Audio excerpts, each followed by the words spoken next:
Buenas noches, hermanos. Continuamos con otra lección del Sermón del Monte. Ya hoy la tercera y la segunda de la introducción que nuestro Señor Jesús daba a este gran sermón. Nosotros comentábamos que después de nuestro Señor elegir a sus 12 apóstoles, dio el sermón más extraordinario, el sermón con más enseñanzas espirituales que jamás se haya dado. El sermón de la montaña, el sermón conocido como lo dice en la versión Casiodoro de Reina Valera, el sermón del monte. El sermón del monte, como comentábamos, se considera el corazón de la enseñanza moral de nuestro Señor Jesucristo. En este sermón y en todas las enseñanzas que da, nosotros hemos aprendido que nos ubicamos en el contexto del judaísmo, en el pueblo de Israel y para el pueblo de Israel, para darles enseñanza correcta y exacta. Y como introducción a este gran sermón, el Señor Dios, el Señor Jesús, dio las bienaventuranzas. Una introducción de 8 bienaventuranzas. Recordémosla. Abriendo su boca, Jesús les enseñaba diciendo: bienaventurados los pobres en espíritu, porque de ellos es el reino de los cielos. Fue la primera bienaventuranza y ya la estudiamos. Bienaventurados los que lloran, bienaventurados los mansos, bienaventurados los que tienen hambre y sed de justicia, bienaventurados los misericordiosos, bienaventurados los de limpio corazón, bienaventurados los pacificadores y bienaventurados los que padecen persecución por causa de la justicia. Una introducción a este gran sermón extenso, como comentábamos en la lección introductoria, un sermón con 8 bienaventuranzas. Y recordemos, hermanos, lo que significa el término bienaventuranza. Esta palabra suena a bienaventurado. Bienaventurado. La palabra original viene de esta palabra en el griego, makarios, y es definida por el diccionario Strong como supremamente bendecido, por extensión afortunado, es decir, supremamente afortunado, bien librado, bendecir, bienaventurado, dichoso, glorioso. Básicamente, hermanos, y en términos sencillos, es aquello que recibe buenas cosas porque ha hecho lo correcto. Como dice ahí, el grado de su dicha es al máximo. Por eso dice supremamente bendecido, supremamente afortunado, supremamente dichoso, glorioso. ¿Quién es dichoso? ¿Quién es glorioso? Sin duda alguna, hermanos, el Señor Jesús, cuando identificó y señaló quiénes eran los dichosos y gloriosos, sorprendió a quienes identificó de esta manera, a quienes identificó como bienaventurados. Estos bienaventurados los definió con 8 declaraciones y su audiencia tuvo que haberse sorprendido al escuchar a Jesús decir quiénes eran estos bienaventurados. Muchos hubieran dicho, lo recordábamos y lo decíamos en nuestra lección anterior. Muchos hubieran dicho, bienaventurados los ricos. Otros fueran dicho, bienaventurados los escribas y fariseos. Otros fueran dicho, o los escribas y los fariseos fueran dicho, bienaventurados los hijos de Abraham y los circuncisos, y ay de los incircuncisos. Pero no fue así. Jesús, en nuestra segunda bienaventuranza, continuó después de la primera bienaventuranza diciendo, bienaventurados los que lloran. Bienaventurados los que lloran porque ellos recibirán consolación. Los que lloran, dijo Jesús, son los supremamente dichosos. Y esto, hermano, esto tiene que ver con los que tienen tristeza y dolor. ¿Pero en qué sentido? En el sentido de los que tienen tristeza y dolor y esa que produce el procurar hacer lo correcto. Y también por hacer lo incorrecto, cada cosa en su contexto. Pero ¿en cuanto a qué? En cuanto a la injusticia y el pecado. Esta es la segunda bienaventuranza. Y es muy interesante definir esto como lo estamos comentando. En cuanto a qué cosa incorrecta es esa tristeza y dolor. En cuanto a la injusticia, a lo que es injusto, y en cuanto al pecado. Bienaventurados los que lloran. ¿Por qué hay que definirlo muy precisamente, hermanos? Bueno, porque hay muchas cosas que hacen que las personas lloren. Aún los malos lloran. Los malos aún lloran en sus cosas malas. En sus pecados algunas veces se envuelven en problemas que les causan aflicciones. Pero Jesús nunca prometió consolar a la persona mala, al malvado en su pecado. Por eso podemos decir de entrada que todas las lamentaciones, hermanos y hermanas, no recibirán consolación de Jesús. Este llorar del cual está hablando aquí no se refiere a los que lloran por ambiciones fallidas, no se refiere a los que lloran por un negocio que no les salió bien, no se refiere a los que lloran por haber perdido riquezas, llorar por la pérdida de un ser querido, llorar por alguna cuestión material, terrenal de esta vida. Este llorar no es el que llora por su mala suerte. Este llorar no es el que llora por haber sido castigado por una maldad. No hay bendiciones, y esta bendición y esta bienaventuranza no es para estos que lloran, a menos que su lloro sea de arrepentimiento y no de solamente sentimiento. Entonces, hermanos y hermanas, ¿qué significa que son bienaventurados los que lloran? Bueno, son bienaventurados los que lloran cualquier dolor inducido por hacer la voluntad de Cristo. Es eso lo que Jesús consuela. También, ¿qué significa que son bienaventurados los que lloran? Bueno, sentir tristeza y dolor, como venimos comentando, por la injusticia. Y lamentarse en arrepentimiento por la condición pecaminosa propia. Jesús consolará a estos que lloran. Algo a notar, hermanos, es que la palabra llorar, que se usa aquí en el griego, en Mateo 5, es la más fuerte que existe en cuanto a pesar. Esta palabra es usada y se usa para expresar el duelo por los difuntos, el mayor duelo, la mayor tristeza, para expresar el apasionado lamento por la muerte de alguien que se ha amado entrañablemente. Y se define como esa clase de pesar que se apodera de una persona y que no se puede ocultar. No solamente es un dolor de corazón, un dolor interno, es un dolor de huesos, hermanos, un dolor que hace incontenible las lágrimas. Sobre llorar, sobre este llorar y lamentarnos por la condición pecaminosa, hay al menos, hermanos, al menos 3 actitudes que el hombre puede tener hacia el pecado y que podemos comentar que el hombre puede tener hacia el pecado. La primera, la indiferencia. En Jeremías, capítulo 6, versículo 15, hablando de la nación de Israel, nosotros vemos que dice, ¿se han avergonzado de haber hecho abominación?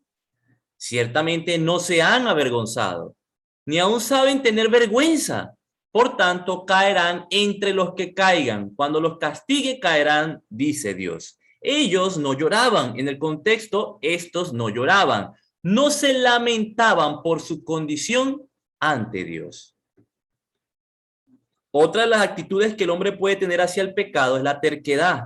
Este ejemplo es de cuando Dios le dio la instrucción al rey Saúl, ahí en 1 Samuel, capítulo 15, específicamente en los versículos 13 al 24, cuando Dios le dio la instrucción al rey Saúl por medio del profeta Samuel, que fuera y cumpliera la orden de destruir a Amalek y todo lo que tenía, hombres, mujeres, niños, animales, todo, absolutamente todo, que no dejara nada, nada vivo. Pero él fue terco y fue caprichoso. Él no obedeció a Dios por ser terco, la terquedad.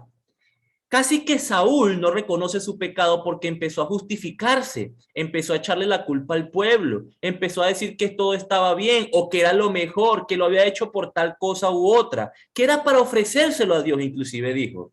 Casi que ni lo reconoció su pecado. ¿Y esto por qué? Por la terquedad. Y esta es la segunda actitud que el hombre puede tener hacia el pecado. Y la tercera es el duelo por el pecado.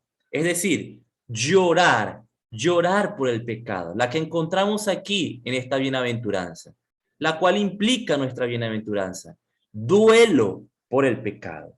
Veamos unos ejemplos, hermanos, entonces, en la idea de en dónde encontramos este duelo y estos que lloran por esta causa. Encontramos, por ejemplo, este llorar y ejemplos de este llorar de arrepentimiento, ¿no? Y en arrepentimiento por el pecado, por supuesto, tenemos esta enseñanza en el antiguo pacto. Esto que Jesús dice en el versículo 4 de Mateo, bienaventurados los que lloran, lo encontramos en David. Jesús citando a Moisés y los profetas, citando el Antiguo Testamento, citando este principio de Dios en el versículo 4 de Mateo capítulo 5, claramente podemos observar esto demandado por Dios en los Salmos, ejemplificado en David. En el Salmo capítulo 38, versículo 18, dijo, por tanto, confesaré mi maldad y me contristaré por mi pecado. Contristarse por el pecado. Llorar, hacer duelo por el pecado. En Joel capítulo 2, versículos 12 y 13 dice, por eso pues ahora dice Dios, convertíos a mí con todo vuestro corazón, con ayuno y lloro y lamento. Lloro, demandado es por Dios y fue por Dios por medio del profeta, por medio de sus profetas, en este caso Joel, de llorar y lamentarse. Y es esto mismo que Jesús menciona en su bienaventuranza, los que lloran, bienaventurados. Dándonos cuenta de esto, entonces podemos ver que ya esto era algo que se sabía y que había sido desde la antigüedad demandado por Dios. El llorar por causa del pecado, el lamentarse en arrepentimiento a Dios.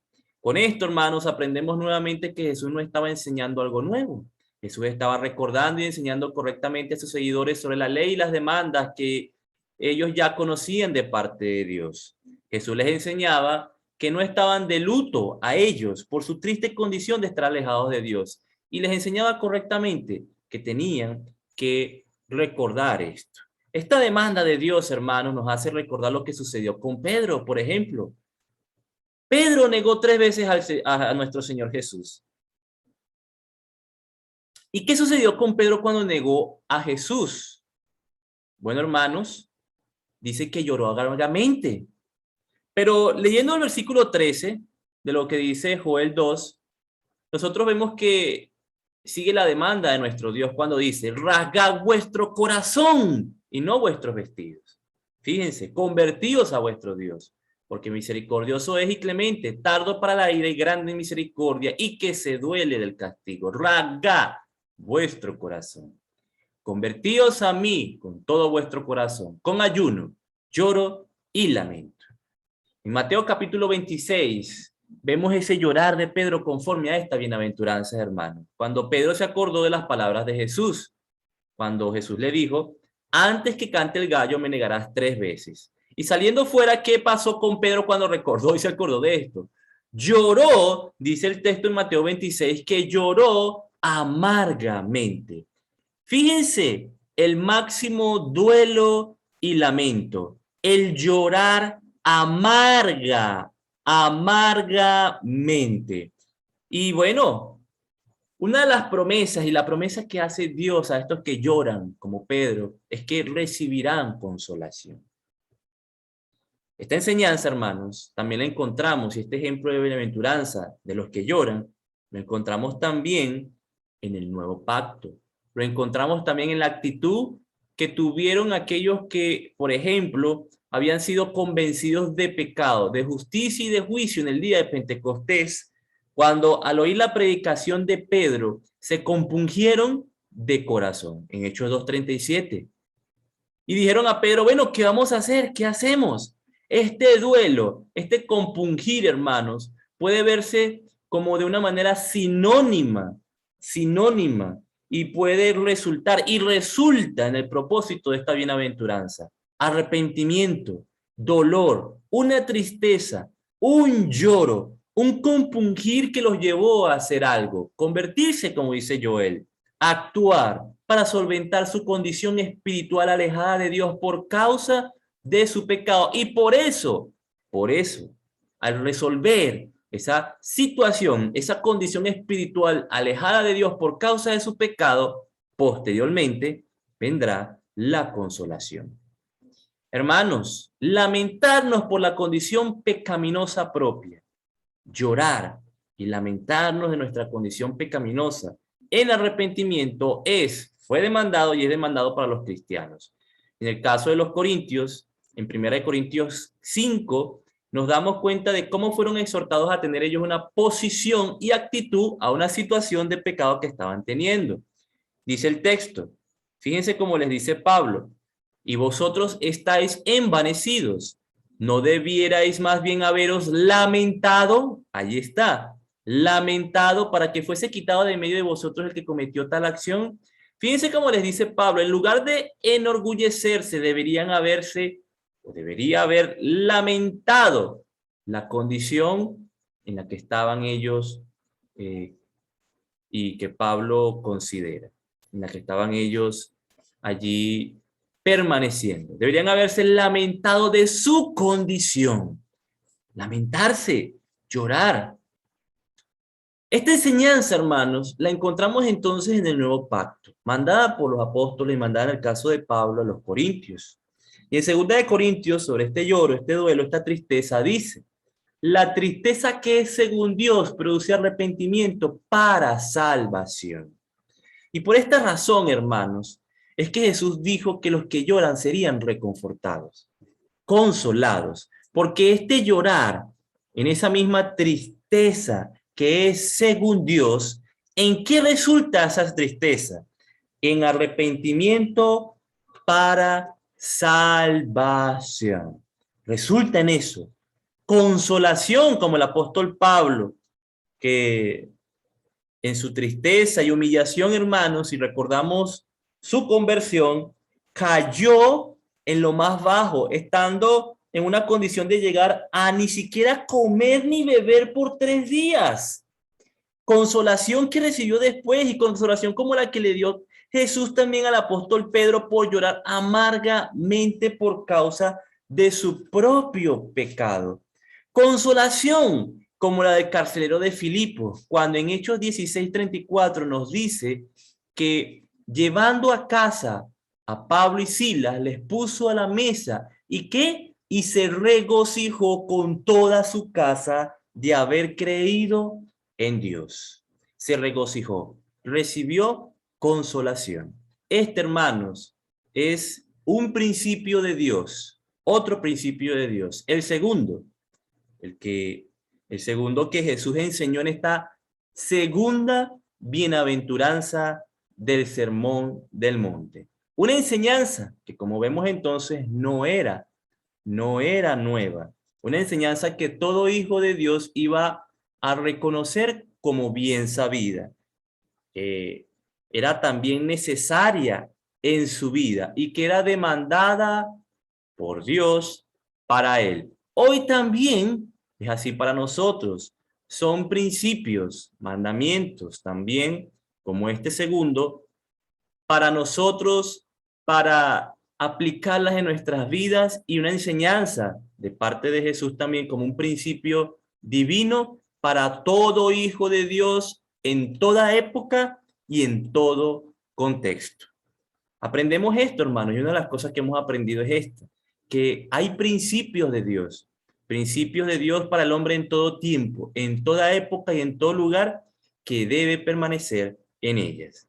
Podemos, hermanos, ser el pueblo de Dios, como el pueblo de Israel en el contexto de Jesús cuando expresó estas palabras, y perder mucho sobre nuestra actitud adecuada hacia el pecado. Así le ocurrió al pueblo de Israel, y así nos puede y nos ha ocurrido a nosotros. Por eso, este principio y esta bienaventuranza de Jesús. Mis estimados hermanos, esta es la segunda bienaventuranza. Bienaventurados los que lloran. Esperando que podamos continuar juiciosamente con las siguientes lecciones y las siguientes bienaventuranzas que damos con nuestro hermano moderador. Muchas gracias por la atención.